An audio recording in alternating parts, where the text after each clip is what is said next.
Assalamu alaikum 5 class. Good morning. How are you all? Today our topic is classification of living organisms. First of all, we should have to know what is classification. Classification is a kind of arrangement in groups.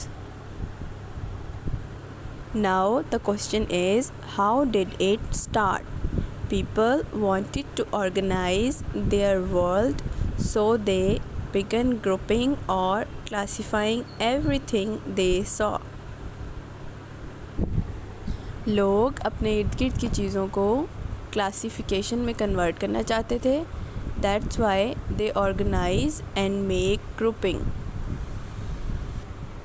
Now the question is, why classification is necessary? To help us see relationships, similarities and differences, and the second is to help us organize all the organisms we discover. Classification की सबसे important चीज़ ये है कि ये हमें similarities और differences के बारे में बताती है. I think you can understand the word classification. Now we will have to read page number 2 of our book. There are numerous types of organisms found on our earth. These organisms are different from each other. There are no similarities among them. Some have few similar characteristics. हमारे पास अर्थ पे बहुत सारे organisms होते हैं. वो एक दूसरे से डिफरेंट होते हैं. उनमें कोई सिमिलैरिटी नहीं होती, लेकिन कुछ हद तक उनके कैरेक्टरिस्टिक्स एक दूसरे से मिलती हैं. इसी बेस पे हम उन्हें क्लासिफाई करते हैं. As you know, similarities and differences among living organisms are basic keys for classification.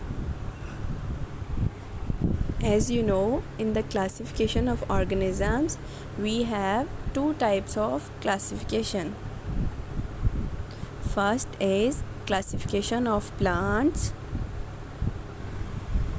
They may be non-flowering plants or flowering plants. And the second is animal classification. Now the question is, how do we classify animals? And the answer is,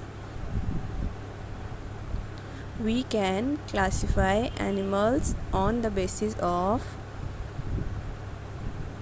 the way they eat, the way they breathe, and the way they reproduce, and many other things.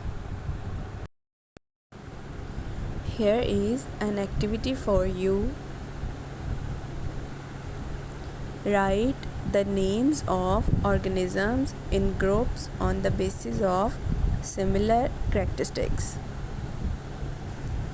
We have many organisms, for example, guava, fowl, pigeon, mango, sparrow, snake, rose, crocodile, sunflower, lizard, cat, tiger, cow, tortoise, goat, and dove.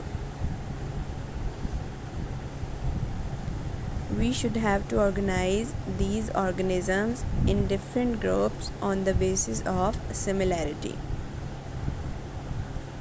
In group 1, we have rose, mango, guava, and sunflower. Now the question is, why did you put rose and mango in one group, and why did you put fowl and pigeon in another group? And the answer is, you placed the organisms of similar characteristics in one group. For example, you made a group of flowering plants with mango, guava, rose and sunflower. तो यहाँ पे हमारे पास answer ये है कि हमने flowering plants को एक ग्रुप में रखा हुआ है. जैसा कि आप देख सकते हैं, ग्रुप 1 में हमने फ्लावरिंग प्लांट्स को एक जगह रखा हुआ है और ग्रुप 2 में सिमिलर ऑर्गेनिजम्स को एक जगह रखा हुआ है, जैसे कि फाउल, पिजन, डव और स्पैरो ये सेम कैरेक्टरिस्टिक्स रखते हैं। As you can see at the red spot on the page, put organisms into separate groups on the basis of similarities and differences is called classification. This will be definition of classification. organisms को अलग group में रखना उनकी similarities और differences की वजह से classification कहलाता है।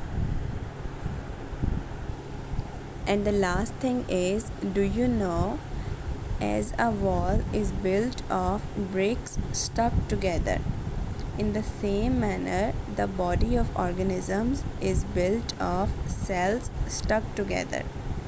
जैसा कि हम देखते हैं एक दीवार में ईंटें एक साथ जुड़ी हुई होती हैं, बिल्कुल इसी तरह ऑर्गेनिजम्स की बॉडी में सेल्स भी एक दूसरे के साथ जुड़े होते हैं। Cell is a basic unit for an organism. I think you can understand about classification of organism. This is all for today. Thank you so much and goodbye.